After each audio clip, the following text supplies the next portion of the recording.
In the next film, 28 years later, the alpha zombie will make a comeback. 28 years later featured many interesting characters, including the withdrawn Dr. Kelson, played by Ralph Fiennes, the daring 12-year-old Spike, played by Alfie Williams, and the enigmatic cult leader Jimmy, played by Jack O'Connell, who intervenes at the conclusion of the film. However, during the $30 million opening weekend of the movie, one character in particular captivated the attention of the internet. Chi Lewis-Berry's character Samson, also known as the Alpha Zombie, captured people's hearts and minds with his intimidating demeanor, love of tearing off human heads, and, well, that prosthetic penis. There will be more Samson in the follow-up 28 years later, The Bone Temple, director Danny Boyle confirms to The Hollywood Reporter. Boyle claims that Jack O'Connell, who you saw at the close of the first movie, plays a significant role in the second one with Ralph Fiennes and the giant Samson Man. With Boyle directing the first picture and Candyman director Nia DaCosta directing the second, Sony filmed 28 years later and The Bone Temple consecutively. Boyle and his 28 Days Later co-writer Alex Garland are working on a third project, which Sony film head Tom Rothman is excited about. This isn't truly a zombie movie, in my opinion. Regarding the current 28 years later, Rothman said, "I see it as an emotional drama in a harsh landscape. Much more about man's inhumanity to man is covered in the next one."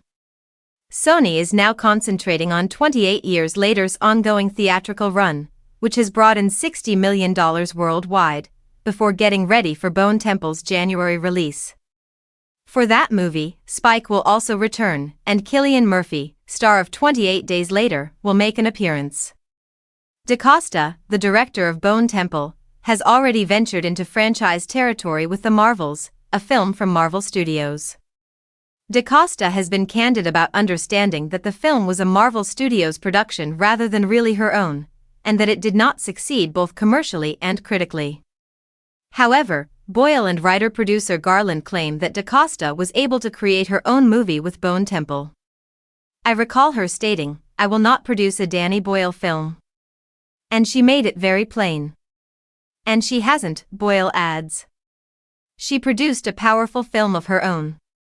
She tells you straight out what she wants to accomplish and how she wants to do it, which I believe is likely due to her experience."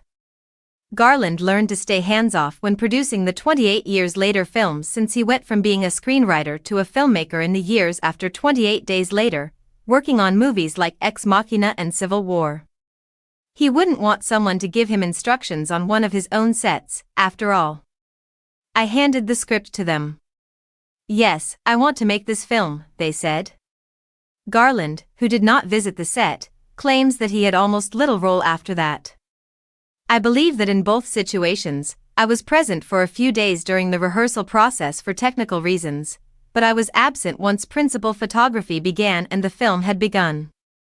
Regarding the future, Boyle has devoted a significant portion of the press trip to promoting a third installment, which has not yet received approval. Rothman is optimistic about it.